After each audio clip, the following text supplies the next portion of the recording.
C'est le moment de la mise en échec avec Renaud Lavoie. Renaud, comment ça va? Ça va bien, puis ça commence fort, la mise en échec. Ah oui, donc? Est-ce vrai que tu sois contrevenu à un règlement de la route aujourd'hui et que tu t'es fait tasser? Comment ça fait que tu sais ça? Je vais te dire de quoi. Les sources, je les ai partout, comme tu le sais. J'ai reçu un appel tantôt. Jean-Charles, un beau Bronco. Oui, un très beau Bronco. Je pense que c'est fait coller aujourd'hui. Oui. Et t'as jamais vu une affaire de même? Pour vrai, là? Il arrive souvent la même affaire, hein? C'est-à-dire que le gentil policier arrive, puis là, il fait comme « Ah ben, je vois le vert. » Bon. Ben oui, je vois le vert. OK. Ouais. Et j'ai accepté mon sort avec beaucoup de flegme, tu peux t'en douter. Puis je pense qu'il m'a trouvé bien gentil puis bien poli. Oh, t'es très gentil. Il dit, je suis un peu obligé de te le donner. Je dis, hey, j'avais fait l'infraction, donne-moi-les. Je t'ai pas demandé de break. Il dit, non, mais il dit, tu sais, il dit, parce qu'il y a beaucoup de plaintes de citoyens, mais je dis, moi qui passe puis qui vire à gauche, ce coin de rue-là, depuis exactement 6 ans, comment ça te fait, là, je peux plus? Il dit, à cause des crétacas, de travaux de crétacas, puis là, il part. OK. Fait que c'est temporaire qu'on peut plus tourner à gauche, là. Il dit oui. Puis il dit, c'est pour ça que ça me met un peu mal à l'aise, mais il dit, en même temps, fait 7 mois que tu n'as plus le droit. Bien, va te dire une affaire. J'aurais dû avoir 22 tickets. La première fois, donc, je n'ai finalement, tu as sauvé jours. de l'argent. Tu as sauvé de l'argent. Pas sauvé de l'argent, mais l'a donné. Ben oui, mais je veux dire, si tu aurais dû avoir 22 tickets, tu en as seulement eu un. T'es dans le positif, pas dans le négatif. 187 douleurs canadiennes ayant cours légal. Des pilotes. Je sais que pour toi, surtout pour toi. C'est un tee pour tenir ta balle de golf. Mais pour moi, 187 piastres en cette période d'incertitude, Renaud, tabarouette. M'a me mettre à broyer. Ça y est, je broye. Alors, c'est intéressant parce que Martin a joué au chat et à la souris avec les journalistes aujourd'hui. Il a dit, je suis en mode série éliminatoire, mais toi, t'as vu clair. Ben, je veux dire, oui, tu es en mode série, mais je veux dire, un entraînement matinal, ça sert aussi à regarder qu'est-ce que l'entraîneur fait. Puis l'entraîneur, lui, va parler à plusieurs joueurs durant l'entraînement matinal. Le premier qu'il a croisé sur sa route, c'est évidemment Joe Veleno. Puis là, bien, il est en train d'annoncer à Joe que malheureusement, Josh Anderson va revenir dans le match de ce soir. Puis malheureusement, tu sais, Joe va devoir passer son tour. J'espère juste une chose, là, parce que je sais que Joe, c'est un professionnel, pas de problème de ce côté-là, mais ça reste que les 2 matchs qu'il a disputés après 1 mois et demi d'inactivité, Joe sort la tête haute. Oh oui, il était très bon.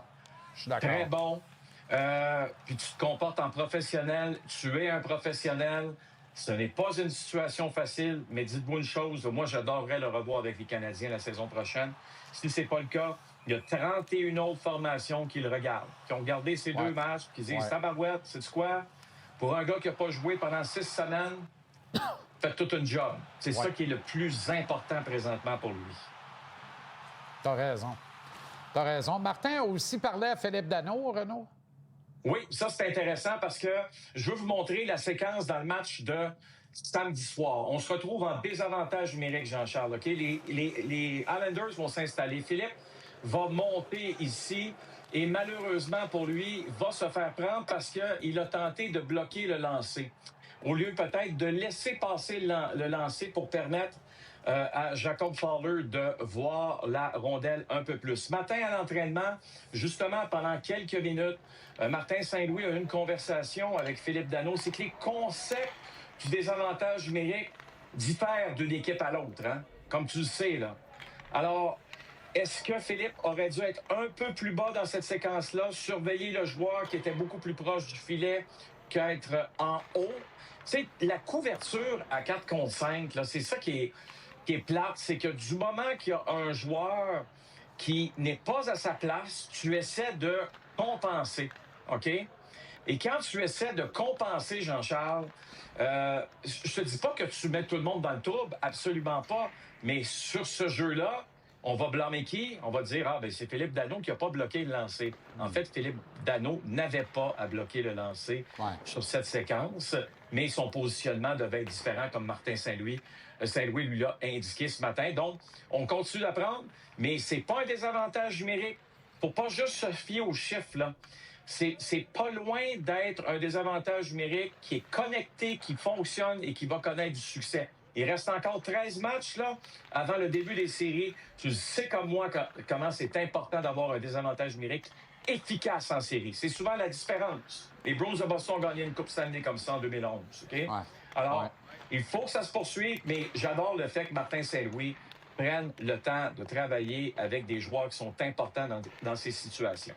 Ouais, c'est intéressant parce que sur ces images-là, là, de ce que je constate, c'est un peu ce que je voyais, moi, à la reprise, là, je trouvais que Philippe trichait un peu trop vers l'intérieur. Fait que ça nuisait au beau diamant, là, le beau losange. Là. C'était pas un beau losange. Là. Fait il aurait dû... En même temps, il y avait un gars complètement libre aux oreilles. Fait que dans le fond, il s'est rendu nul et non avenu et il a nui à la vue de son gardien, Jacob Fowler, derrière. Fait que c'était pas la meilleure décision de Philippe, effectivement. Qui rend par ailleurs de très bons services. C'est ça, exactement. C'est d'apprendre le concept. Chaque équipe a un concept différent. Il y a un autre coach qui aurait pu lui dire « Comment ça, tu n'as pas bloqué ça? » Tu comprends?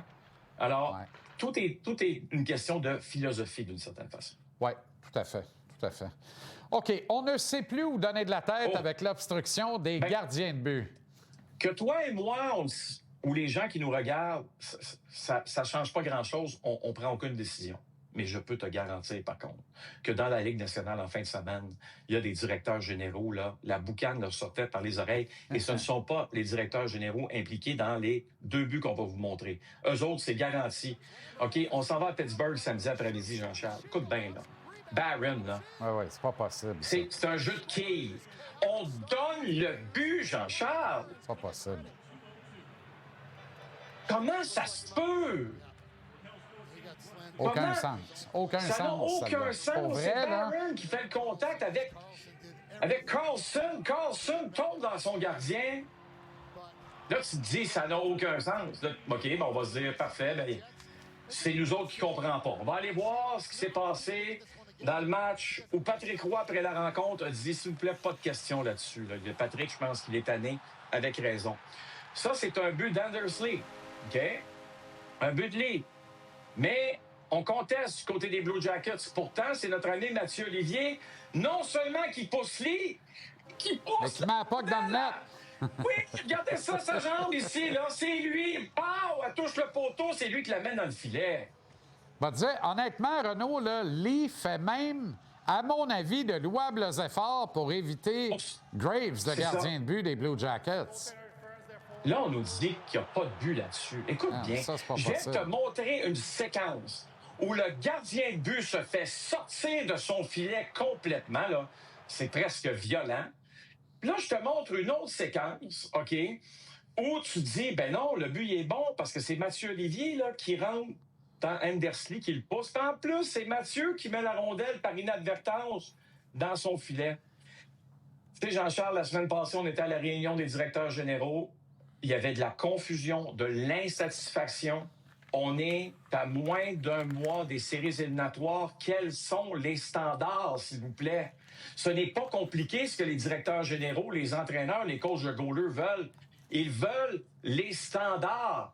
Ça, Jean-Charles, là, ce qu'on vient de te montrer là, ça ne peut pas être les standards. Mais non. Parce que ça veut dire que les standards sont complètement changés par rapport à il y a 1 an. Ouais, comment ça se peut?